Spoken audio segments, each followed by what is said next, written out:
Right. Hello there, guys. So today we have got a fabulous guest for you, Niki Kinsella, who is the Feminine Energy Guide, also the author of the Feminine Energy Guide book. And Niki is an intuitive healer and teacher. Now that is an extremely snazzy title for the woman that I would describe as just the queen of all things to do with your brain and woo and sexy, exciting stuff like that. But I've got Niki on here with us today because I want to specifically dig into her knowledge around setting boundaries and where that is really important to do, and also about something that you might not be aware is a thing, but it will definitely make sense by the end of it. Niki talks a lot within her work about something called comparisonitis and how that can really hold us back and cause some issues with just life in general. So we're going to unpick some of that. And Niki's got a fabulous story about just everything that she does is a fabulous story, to be honest. But I'm going to hand over to Nick. Nick, I want you to tell us all about your Feminine Energy Guide story in a nutshell, so that people can get a good understanding of how you have got to where you are now and why I've asked you to come on and talk to us about boundaries and comparisonitis. So I'll hand over to you. Thank you for having me. I'm just dead excited to be here. So this is my story. This is what Amy's talking about, the Feminine Energy Guide. So in a nutshell, I was born into a narcissistic environment. So my nan was a narcissist. My mum was a single mother. When I got to primary school, I was a ready-made little people pleaser. So I was a target for all the boys. I was bullied all the way through primary school. I got to high school, bullied through high school, and then I married a narcissist at 21, escaped him at 25. But through that time, dealing with all the emotional abuse, I'd found alcohol and the party scene, which helped me to numb out all the things that I didn't want to think about. I just used to get absolutely off my face every weekend, as you do when you're not happy. I didn't know any other way at that time. So my escapism was through that. And I come from a family of alcoholics as well. So my dog's tiptoeing past. So if you hear something, little clicky claws, he's like, he must know to be quiet. You've got an intuitive dog as well. I know. He's trying to get out the bloody door now. So I escaped him at the age of 25, met my now husband. But when we met, I was just so sort of like subservient and a people pleaser. And just the first thing that come out of my mouth was always sorry. So I was like, oh, sorry, would you like a cup of tea? Oh, sorry. And he was like, sorry, would I like a cup of tea? He's like, is that a sentence? So from there, I was told that I couldn't have children when I was in my first marriage. Found out very quickly that I could. Nathan entered the world when I was 28, and then Daisy when I was 33. During this time, I'm still drinking, I'm still partying. I had massive mental health problems. I struggled hugely with anxiety, depression. I was on loads of different medications. I was on like propranolol. I had huge panic attacks every single day, to the point where I couldn't leave the house. And then I lost my dad, my biological dad. All of a sudden, he got really, really sick, and within 6 months, he passed away from like an autoimmune disease. 6 months later, I got a phone call, like my mum had terminal cancer, and then within a year, she was gone. In that time, I'd started my woo journey. So I'd found things like Reiki.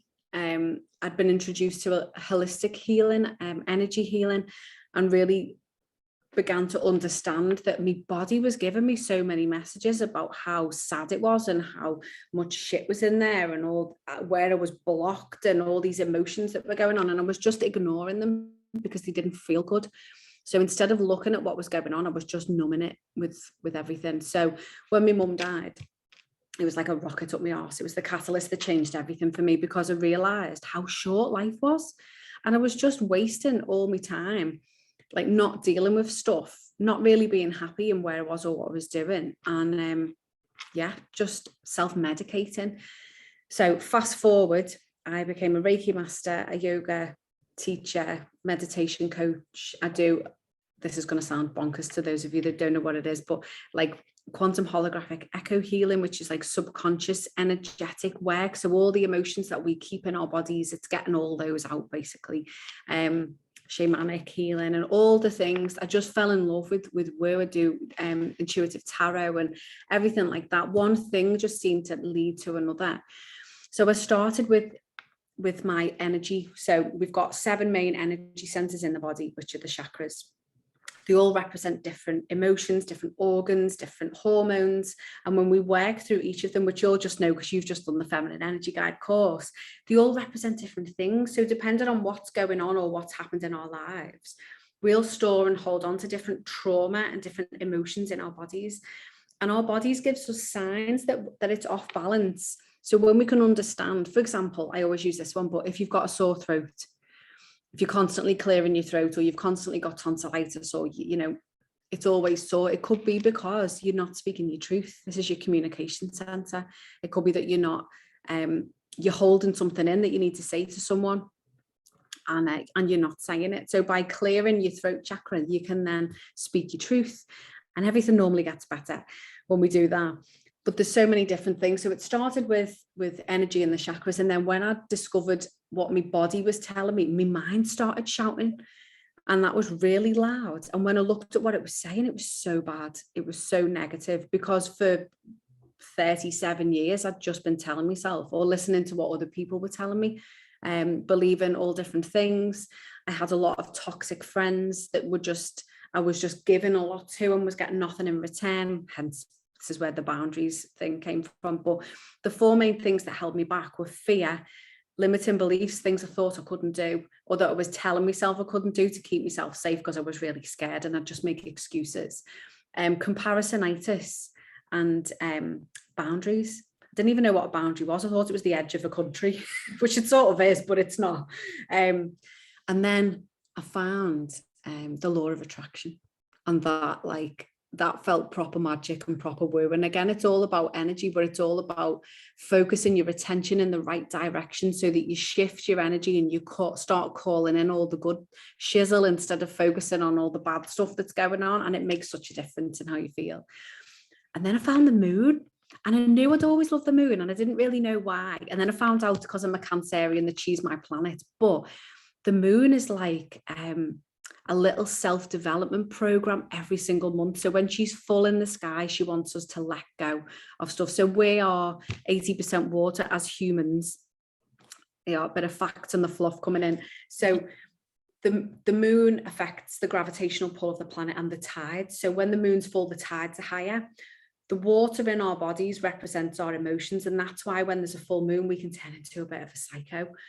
We might grow fangs and horns and just be a little like, the kids might go feral, and that's because we can't control our emotions if we're not aware of them.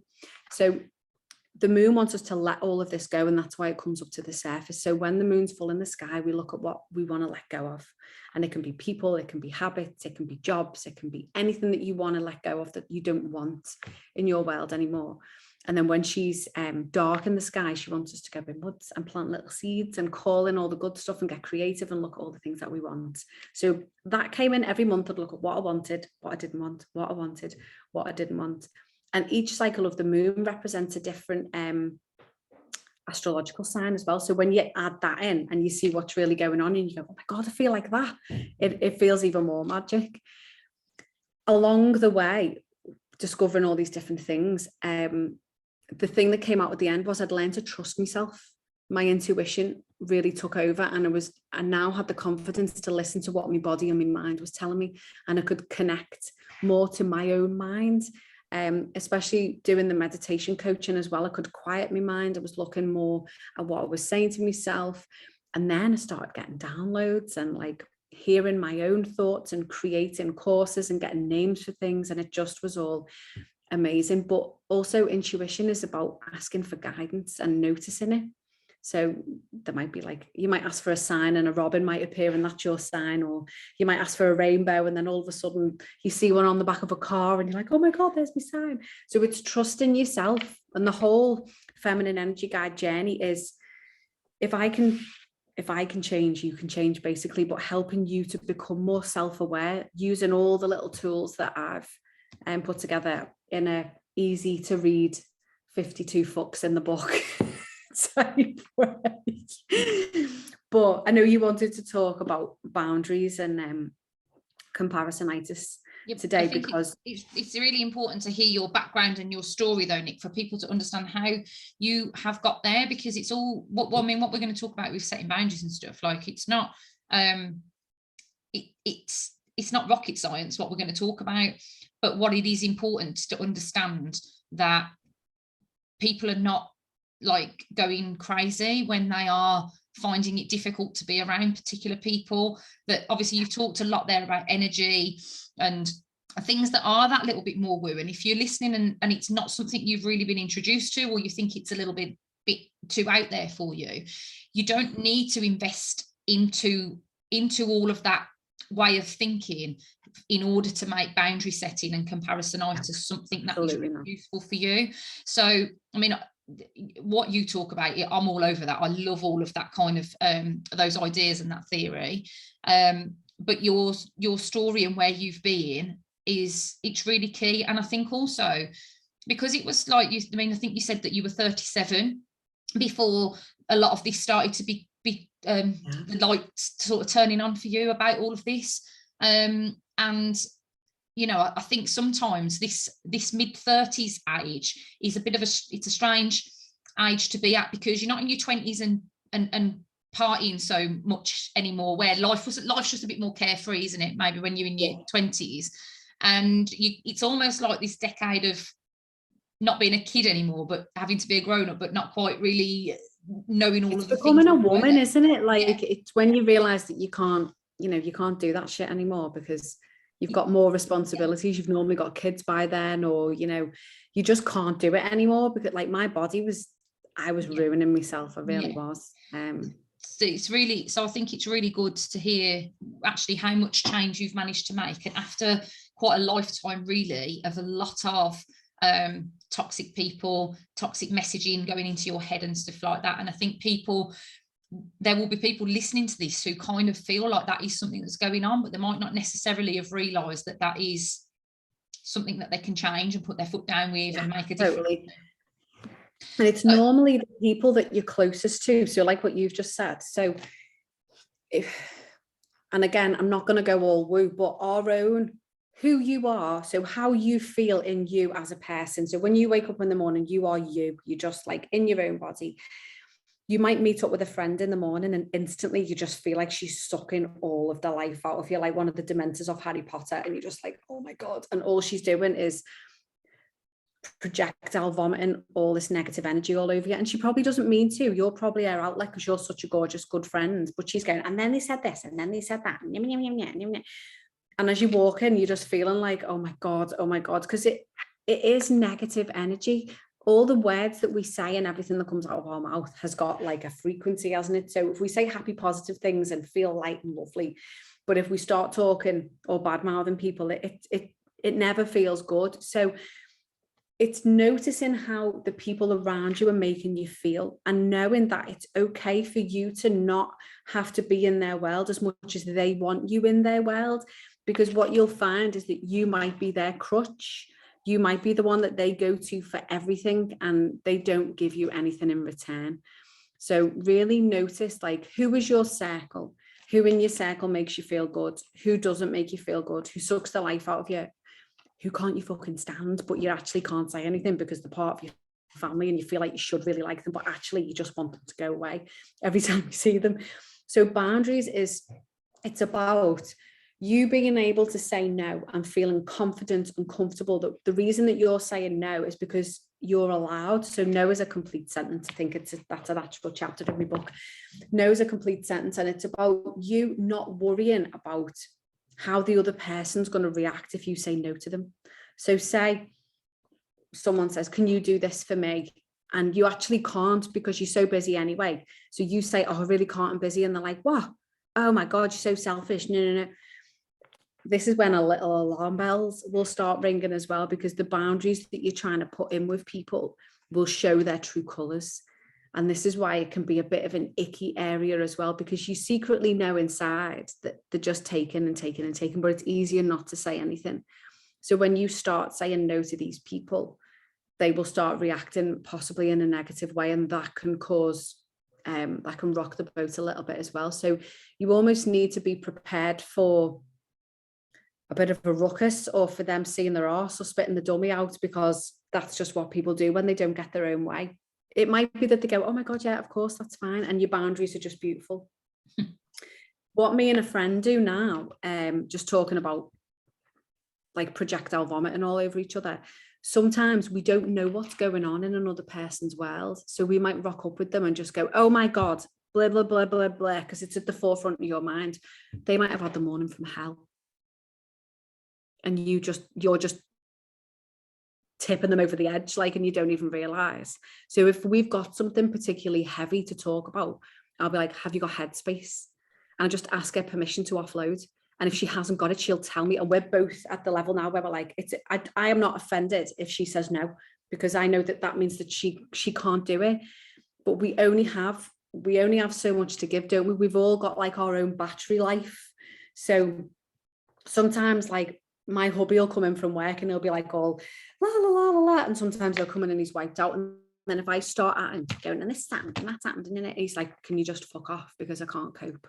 So when you say no, the other person's reaction is not it's not your problem, but we make it our problem because we are people pleasers, and we would rather have the discomfort ourselves and not say no and just keep doing the stuff because we don't want the other person to be upset or feel any discomfort.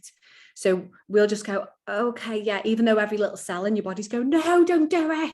You can't, you haven't got any fucking time. And you're like, it's all right, we'll squeeze it in. But really, you don't want to, and you can't. So when you say no and they kick off, that's not your responsibility. It's okay for them to be upset, and you just need to step back and just be like, hang on, let me just find the actual sentence, because I can't find it in my head, but I've got it here because we talked about it on the challenge that I'm doing the other day, because we talked about boundaries on the first night, and it really makes sense. Nick, when you talk about people being people pleasers, how would you explain that they can identify that they are being a people pleaser, and that they're doing things that are not working for them? I think it's noticing how you feel when you're saying yes or no to something again, isn't it? So if you say yes to something and your body's going, because you really don't want to do it, yeah. Or you haven't, just have a think now for a minute about how much you do for other people. Like, what do you do that is for other people and not for yourself? How much time do you give to other people that's not really what you want to do, but you feel like you should, because you know, oh, but they need it, and oh, but I'll just do this, and it only takes 10 minutes. But every little piece of you that you give away, like when you can't say no, that's you being a people pleaser, basically. And it's fear, because we've been conditioned. Like I was I don't know, born into a narcissistic environment. So I was shown that I had to do things that other people told me to do.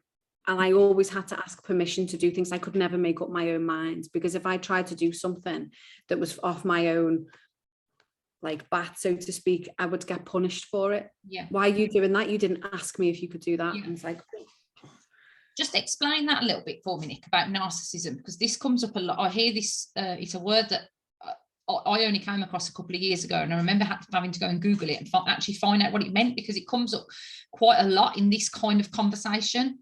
So what does that mean to you if you're with in an environment that's not with narcissistic people? What kind of things might be happening? What might be cropping up?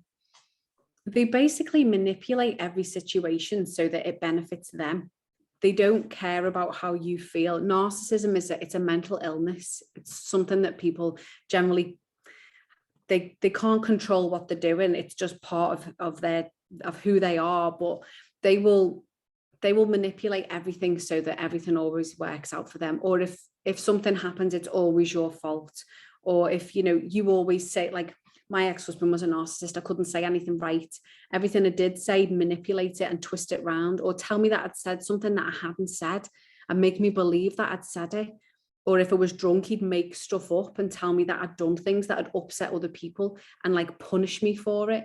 And then he wouldn't speak to me for days. So he'd give me the silent treatment, which was like withdrawing his love and just made me feel completely alone. He ruined the relationship between me and my mum, and we were really, really close. He didn't like any of my friends. He showered me with love and affection and gifts, and I was the best thing since sliced bread for like the first 6 months. And then everything bit by bit just started changing. Little things would nitpick, but because I was so besotted, I just went with it, and I just wanted to please him. Then I was like, oh, I'm sorry, because I just wanted this like perfect relationship that we never really had. So he would manipulate everything, and just, I think it's called gaslighting as well, where he'd make up stuff or twist things all the time. But narcissists, unfortunately, don't give a shit about us. They just want everything to be about themselves, and we are their little subservients, and we do everything for them. And I was really good looking back in the day, and I was a bit of a trophy as well. So it was sort of, I was a little bit of that as well for him. And it's, I didn't know what a narcissist was till I was 38. Yeah. And FYI, you're still a trophy, Nick. You're beautiful. Oh, looks like a spring onion today, but thanks. Don't be daft. I just wanted to make sure that we covered that, because I think there's a lot of people that deal with people like that who don't necessarily know that that's a thing, and that it's not right. So any of these, where Nikki's really, really big on intuition, following your gut, and this, the whole reason that you teach all of this stuff is to help people be more self-aware, and it's that self-awareness where you start to listen to the questions that your brain is having, listen to the feelings that your gut is sending. And if it's not feeling right, it may be something as extreme as what we've just talked about with narcissism and stuff, but it may also just be these toxic people that are around. My conclusion on it all is that everyone's got their own shit going on, basically. And that makes them react in a certain way. And if you are a people-pleasing, giving kind of person, it's an easy person to take advantage of. And that's not necessarily always coming from a bad place, but like you said about them being a crutch for people feeling like, well, that person always makes me feel nice, so I'll go and suck it from them. And you can't just continue to be that person all of the time. And that's where the boundaries then become really, really important.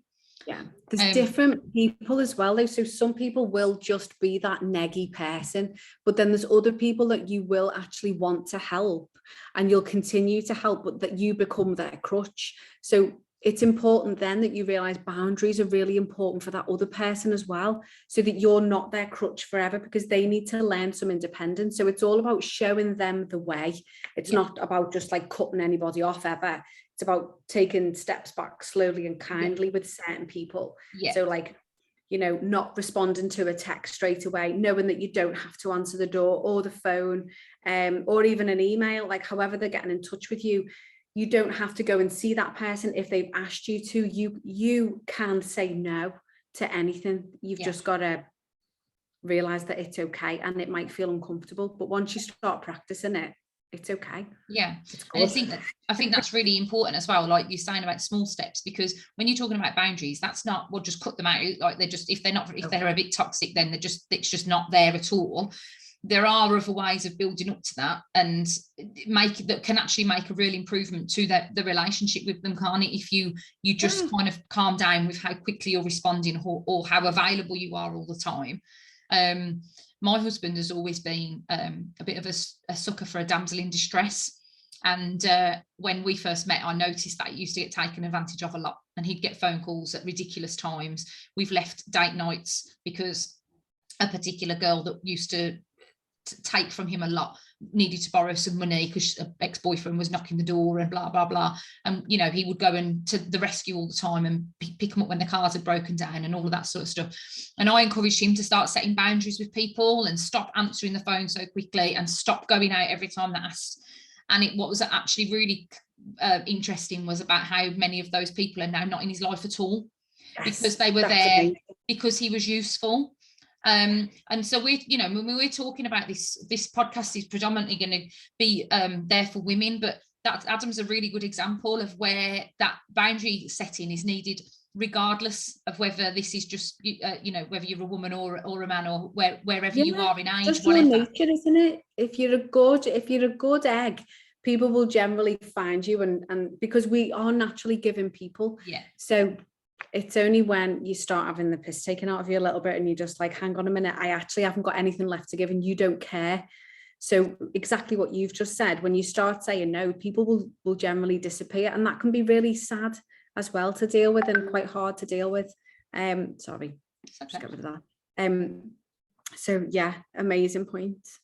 Okay, so when you were, I'm just trying to think if there was anything else to talk about with boundaries really, but I think really I like the way that you kind of explained to start with those smaller ones, and you know, start just making some tweaks and some changes in that relationship. I'll tell you what the question was that I wanted to ask was, people that are very close to you, parents, siblings, people that actually it can be very difficult to eradicate altogether. Mm-hmm. What advice would you give on how to handle that situation? So it's somebody that you feel is you're not able to completely get rid of, but you definitely need to do something about. What kind of options have people got there? Sometimes with that, it's just a case of having the conversation. So people cross our boundaries all the time, mostly because we're not clear on what's okay and what's not okay. So if we've just been doing something for ages, and then all of a sudden we go, that's not okay anymore, they'll be like, well, why? Because you've always done it. So if it's with someone close, it's like, listen, I can't do this anymore because this and this. So it might be a case that you do have to explain yourself a little bit, or that like, this is really putting a strain on my relationship with my family because I'm spending a lot more time here, and I actually need to be there because I've got this going on at home. And although I'm not a big believer of explaining ourselves to people, sometimes people need to know what's going on so that we can create the boundary. And then if the boundary's still crossed, then that's a whole different conversation, you know. And even if it is with family or with people that you're close to, it's about mutual respect. And it's almost like, well, I wouldn't disrespect you if you'd have asked me to do that. So I just think it can be scary territory, can't it, before we have the conversation, because you feel like you know you're going to rock the boat because you know it's going to piss them off. But again, if you can just do it slowly and introduce it bit by bit, like not answering a text straight away and then answer it a couple of hours later, because generally what they'll do if they want something, they'll go to somebody else. Yeah. So it could be by you just making yourself that little bit unavailable. I mean, obviously, if it's an emergency, then that's different. But if you can just take a step back and not be there straight away, they might find someone else to do who it is. Or split it. You've told me before when we've talked about boundaries as well, about like when you've got people that are in your life. So for example, like it might be your mom or your sister or somebody that is quite close. It's not an option to get rid of them, but it is an option to reduce the amount of time that you spend with them. So if it's somebody that you're having to spend every single weekend with because that's what they're demanding of you, but that actually is too much, means there's too much time of your life with them, and actually just to start to rewind some of that and pull back that, so that you're not going to eradicate them completely, but you are going to give them less time and attention because that's what works better for you. And I think that was really key. Did you find the sentence you were looking for in your book? I think I've just said it. No, I didn't find it. There was something that defined a boundary, but I can't. It is in my book. It's in the book, guys. So if you're desperate to fill that gap in your knowledge, then we need to get the Feminine Energy Guide downloaded and read the whole thing, because it's a fantastic story. So it's well worth doing anyway. Okay, so let's just talk about comparisonitis then, Nick. Tell me what it is, where it shows up, and what we can do to stop it, why we need to stop it. I call it comparisonitis because we've all done it, haven't we? Like we all get that little, I suppose it's almost like the jealousy thing. So we'll look at someone and instantly we'll be triggered because they're doing something that we really want to do, and we'll compare ourselves to them. And it's often they are a lot further ahead in their journey than we are. So we'll be like, oh my God, I can never do that because they're already on a yacht swanning around everywhere and I'll never do that. And it's like, actually, they're 10 years into their business. That's why they can afford a yacht. They started just like you. You just need to take steps and be patient. But comparisonitis, it's so mean. It's one of the meanest things that we can do to ourselves, because when we compare ourselves to other people, we lose all of our own sparkle. We're almost like telling ourselves that we're not good enough because we're not this other person. But there's only one you. And I say this all the time, but there's a 40 quadrillion million chance that you're here, that you were that one little swimmer that made it to the egg. And our eggs are really fussy. So they don't just let anybody in, like all the other sperm will be trying to get in, and we like rock up all nice and smooth. And yeah, so it's not, we are here for a reason. And all the ideas that you've got and all the ways that you've got that you want to do your version of things is given to you for a reason as well, because there's nobody else like you.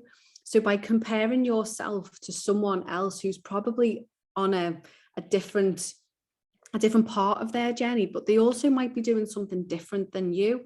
So you can look at someone else's happiness and go, I need to do that. But actually what they're doing isn't going to make you happy because you're not them. So it's all about noticing your triggers. So when you notice that you're comparing yourself to someone, it's about stopping and going like, what is it that they've got or that they're doing that I want? And really looking, and it might be nothing. And you might just have a bit of shiny FOMO and their life on Instagram looks all sparkly gorgeous when actually it's not.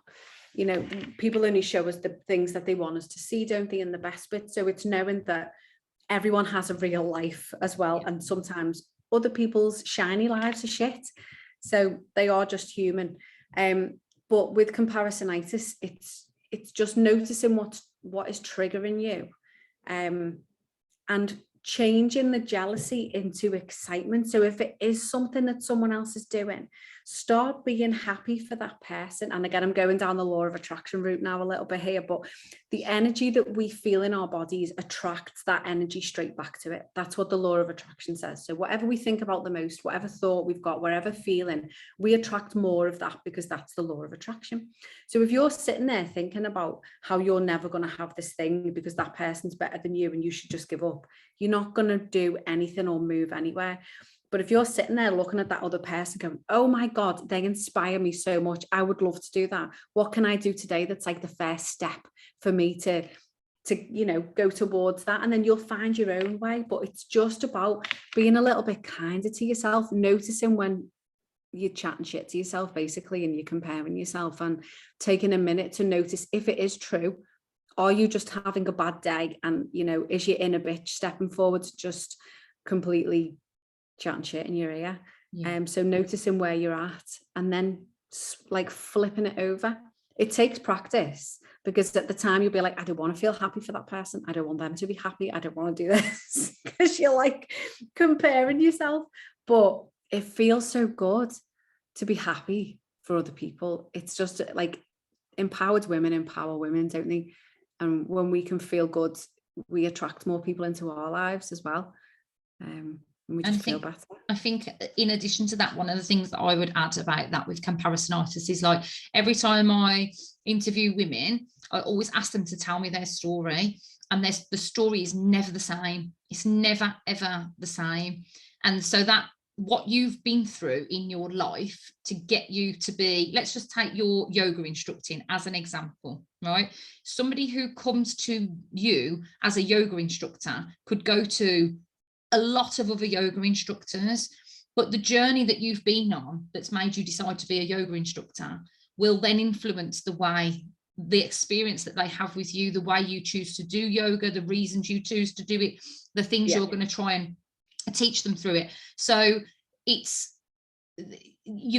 impossible to compare yourself directly to another person, because you don't know the backstory of how they've got there. So yeah, you might have the same passion as them, you might have the same age children as them, you might drive the same car as them, whatever it is that there's some kind of connection that makes you start comparing yourself. But actually that journey to get there is very, very different. And I mean, it becomes very, very relevant, doesn't it, in business, because it can hold people back from moving forward with business because somebody else already does that business. And obviously this podcast is there in the beauty industry world, where that is it's constant. And you know, we teach people to try and stand out and be different, because people are coming to them as a person for their beauty treatment. So they're coming to them for what they offer, the way they make them feel. And that is different to any other person that can do. So you might be doing the same treatment, but you're not doing the same. It's not the same vibe. It's not the same energy. No, not at all. And I started doing yoga because it stopped me having panic attacks. Yeah. So my yoga has never been fast paced. It's always been mindfulness yoga. It's always been slow and steady and feeling and breathing and all that. Whereas some people don't want that. No. And that's okay, but that's my style and my reason. And we've all got a reason, haven't we? Yeah. And I think that that's really important to notice when comparisonitis is showing up, that actually start unpicking that story a little bit more and understanding where they've been to how they've got there can also help you to feel less frustrated about the situation and turn it into sharing your story. Sorry, but exactly that. But like, you sharing your story with other people as well will inspire other people. But a lot of people don't want to be seen because they don't feel like they're good enough and they're too scared and they don't want to get it wrong and they feel like they've got to have all the ducks in a row before they start and all this. But actually, the truth is, just by being you light up the world exactly as you are. You just need to start believing that you are here for a reason, and all the stuff that you get in your beautiful brain that you want to say, it's popped in there for a reason. So start speaking all your gorgeous words and sharing it with people, because that's what they need. Yeah, I totally agree. So Nick, what if people are listening to this and thinking, oh my God, I need more of Niki Kinsella in my life because she's a legend, which they should be thinking because that is the way that it is. Where can they go? What do you offer them to kind of connect with you a little bit more? So I'm on Facebook as Niki Kinsella. You can come and be my mate. I've got a free group called the Feminine Energy Guide, which has got all bits and bobs about the Feminine Energy Guide. I'm on Instagram as Niki Kinsella 80. And I've got a membership group called the Woo Woo Tribe. But I think the best place is just Facebook, really. I'm there all the time. So if you want to come and find me there. Yeah. And then my book is on Amazon as the Feminine Energy Guide. That's fabulous. And then before I let you go, because I'm going to let you go soon, I always like to ask my guests to give me that kind of like their favourite quote, their favourite words of wisdom, something like that, just to round off the podcast episode. So what would yours be? What would your words be that you would pass? Oh my God, I've got two that I can never pick between, and the things that my mum always used to say to me, and one of them is you're exactly where you're supposed to be. In fact, I'm going with that one because I love it so much. And it just takes the pressure off everything. It's like, it doesn't matter where you've come from because you're here now. It doesn't matter where you think you're supposed to go because this is exactly where you're supposed to be. And it just allows you to surrender in the moment. And there's an amazing story about like the 9/11 people who didn't make it to work that day because different things had happened to them. Like a lady got a baby vomited on her top and she went to get changed and missed her bus. Like a guy got off the train to get plasters because his foot was hurting and they missed what happened. And that was because they were exactly where they were supposed to be. So every time I'm in the car and I'm in a rush, or if I feel like I should be doing something else, I'm just like, nope, I'm exactly where I'm supposed to be. And it just like grounds you in the present moments as well. So I think that's a great choice. I find it that kind of concept really good for when bad things are happening as well. Things that are not how I want them to be, to kind of try and find a reason why they're happening that way instead. So mine exactly where I was supposed to be was when I came home and had speeding fines land in multiple amounts. Having never had them before, I just took as a very big sign from the universe to slow down. Yeah. In an expensive way. An expensive way of learning that I needed to slow down. So yeah, I love that quote, Nick. It's fab. Right, I cannot thank you enough for sharing your wisdom, and I cannot express to anybody that's listening how we have barely even scratched the surface of what you can learn from Niki. So I'd urge everybody, whether you are woo or not, to go and find Niki on Facebook, because she teaches woo in a really relatable way with lots of swear words, so it makes it much more fun. And yeah, so head over and find her, and thank you very much from me, Niki. It's been fabulous. Thank you from the bottom of my sparkly heart. Thank you.